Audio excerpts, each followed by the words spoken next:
नमस्ते भैया जी, बताइए में आपका स्वागत है। भैया जी बताइए, आज हमारे साथ मिस्टर वैभव सिंह है। इन्होंने ऑल इंडिया रैंक थर्ड लाया है textile engineering and fibre science, वो भी 2021 के बैच में।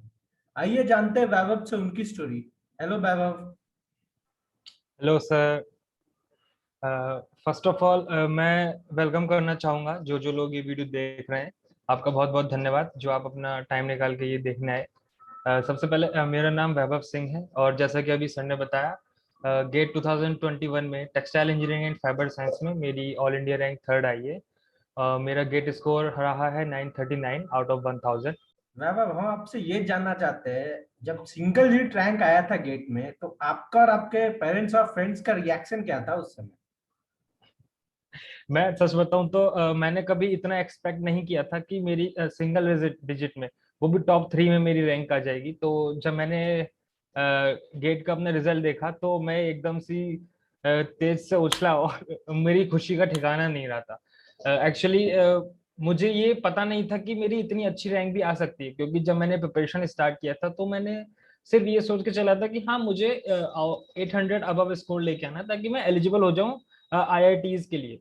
लेकिन एक्सपेक्टेशन भी से भी ज्यादा अगर अच्छा रिजल्ट आ जाता है तो खुशी फिर दोगुनी हो जाती है। वही मेरे साथ हुआ। अच्छा, आपको ऑल इंडिया रैंक 3 लाने के लिए वैभव बहुत बधाई। वैभव, हम आपसे अब थैंक यू जानना सर। चाहते हैं कि आपको कब लगा कि गेट के लिए पढ़ाई करना चाहिए, और गेट का पढ़ाई करने के पीछे आपका मोटिवेशन क्या था?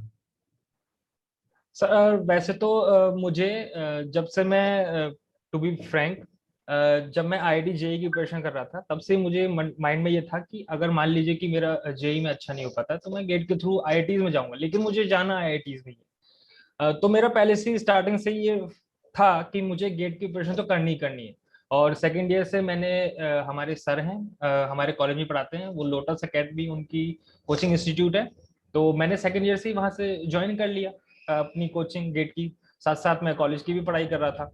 लेकिन जो मैं सीरियस वाली जो प्रिपरेशन मैंने स्टार्ट की वो मैंने थर्ड ईयर से की, जब से लॉकडाउन लगा था।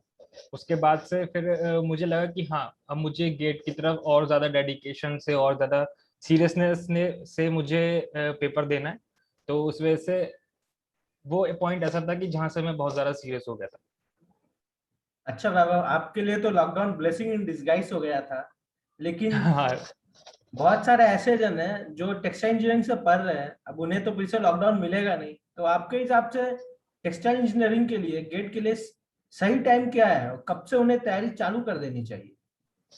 देखिए, मेरा ये मानना है कि ऐसा कोई सही टाइम कोई आपको बता नहीं सकता कि हाँ ये सही टाइम है।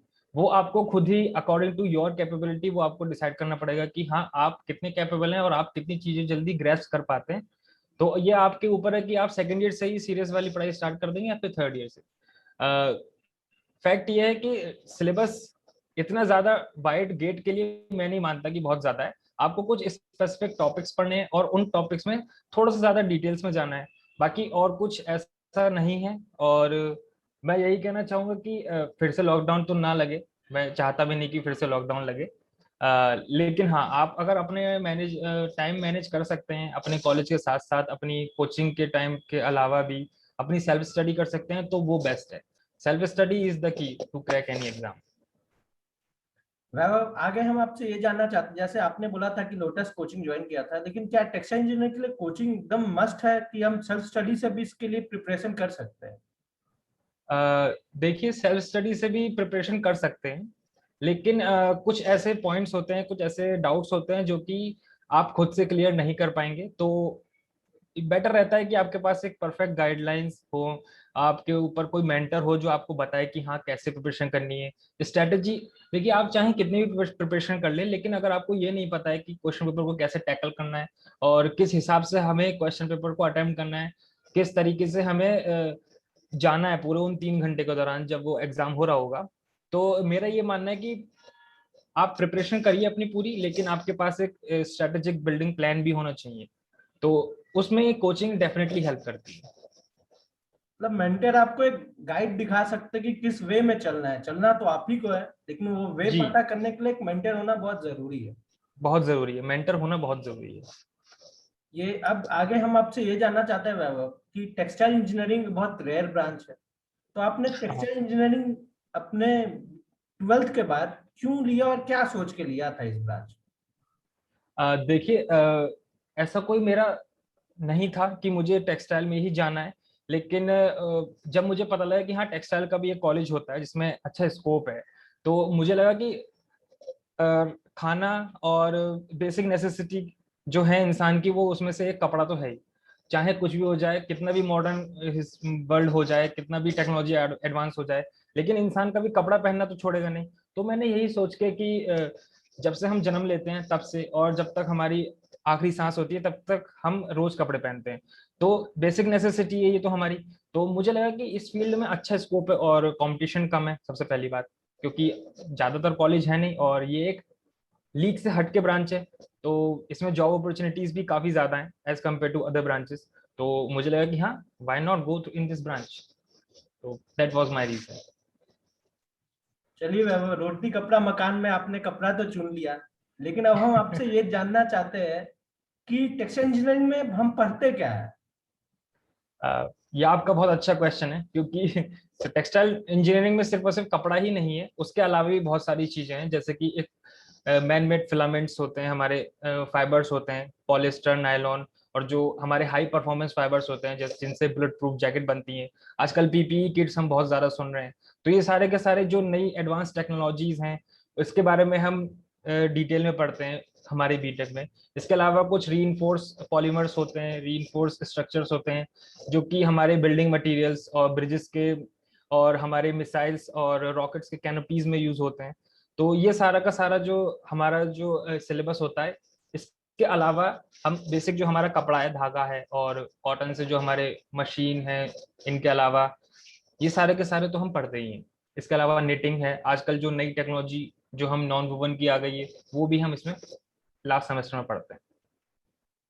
चलिए वैभव, हम ये तो जान लिए पढ़ते क्या है, लेकिन अब ये जानना चाहते हैं कि हम कमाएंगे कैसे, इसमें जॉब अपॉर्चुनिटी क्या क्या है? देखिए, आपके पास अपने फाइनल ईयर के, जब आप फाइनल ईयर में होते हैं, तो आपके पास ऑप्शंस होते हैं कि या तो आप इंडस्ट्री में जाके जॉब कर लीजिए, या फिर आपके पास फर्दर हायर एजुकेशन के भी चांसेस होते हैं, जैसे कि एमटेक या फिर पीएचडी। आप पीएचडी करने के बाद आप प्रोफेसर भी बन सकते हैं, या फिर आप अपने रिसर्च फील्ड में जा सकते हैं। आप अपना कुछ नया मटेरियल तैयार कर सकते हैं by using the applications which you have learned in the BTech. और इसके अलावा आप अदर इंस्टीट्यूट्स या फिर कुछ अदर इंस्टीट्यूट्स जैसे कि आईआईटीज वगैरह इंटरडिसिप्लिनरी प्रोग्राम्स ऑफर करते हैं गेट के थ्रू। आप उनमें भी अपना करियर देख सकते हैं। रही बात जॉब की, तो काफ़ी सारी कंपनीज हैं जो कि इंस्टीट्यूट में विजिट करती हैं ऑन कैंपस प्लेसमेंट्स के लिए। तो प्लेसमेंट्स का भी अच्छा स्कोप है। चलिए, आपसे बात करके मुझे एक चीज आज जरूर पता चला कि जैसे मैं सोच रहा था कि कोविड के बाद कोई एक ब्रांच है जिसमें बहुत बूम आने वाला है, वो बायोटेक्नोलॉजी है।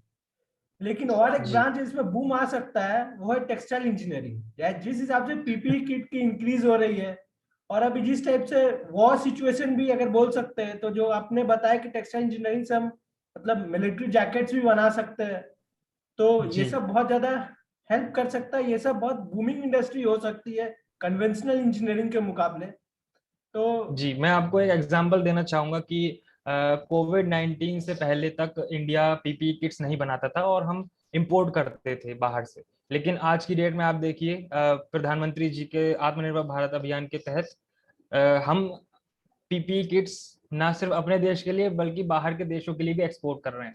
तो और मास्क है इसके अलावा, और जैसे कि मैंने बताया बुलेट प्रूफ जैकेट्स। अगर आप आर्मी की सेवा करना चाहते हैं, आप कोई बात नहीं आर्मी में नहीं जा पाए, लेकिन उनके लिए अच्छे उपकरण बना के, इसरो के लिए अच्छे रॉकेट्स की कैनोपीज बना के भी आप अपना करियर देख सकते हैं। मतलब टेक्सटाइल इंजीनियरिंग में भी बहुत सारे स्कोप्स हैं जो बहुत कम जन को मालूम है। ये वीडियो देखने के बाद बहुत जन ये समझ जाएंगे कि ऐसा नहीं है कि टेक्सटाइल इंजीनियरिंग में आप पढ़ने के बाद खाली कपड़ा और फैब्रिक्स के बारे में ही सोच सकते हैं। उसके ऊपर भी बहुत सारी चीजें हैं जो आपको मालूम नहीं है। एक बार आप इसके इनसाइड कोई जो ये कोर्स कर रहे हैं उन्हीं से मालूम चल सकता है। जैसे आज हमें बहुत सारी चीज मालूम चला वैभव आपसे जान, एक चीज आपसे हम जानना चाहेंगे कि आप जो ऑल इंडिया रैंक थर्ड लाए हैं, तो ये अचीवमेंट पाने के लिए कुछ स्किल सेट आपके अंदर जो होगा, कुछ ऐसा स्किल सेट हम आपका जानना चाहते हैं जिसके थ्रू आपने ऑल इंडिया रैंक थर्ड लाने में आपको बहुत हेल्प हुआ है। देखिए, जो सबसे पहला स्किल सेट जो आपके क्वेश्चन के बाद मेरे दिमाग में आया वो है कि देखिए, हार्ड वर्क तो सभी करते हैं, लेकिन कहीं ना कहीं एक स्मार्ट वर्क अप्रोच होनी चाहिए, सबसे पहली चीज। और दूसरी चीज की डेडिकेशन जो है वो मस्ट है किसी भी एग्जाम को क्लियर करने के लिए। तो मैं समझता हूँ कि स्मार्ट वर्क के अलावा जो दूसरी चीज, तो मुझे लगता है कि हाँ, डेडिकेशन, डेडिकेशन के थ्रू ही जो भी है मैंने ये अचीव कर पाया। अच्छा वैभव, आपसे बात करके मैं बहुत अच्छा लगा, हम बहुत कुछ जानने को हमें मिला। और भी जो व्यूअर्स होंगे जिन्हें कुछ भी डाउट होगा टेक्सटाइल इंजीनियरिंग के बारे में, उनसे हम कांटेक्ट करके क्वेश्चन आपके थ्रू सॉल्व करने की कोशिश करेंगे। और थैंक यू वैभव, आपसे बात करके बहुत ही बिल्कुल अच्छा बिल्कुल। लगा। Thank you sir.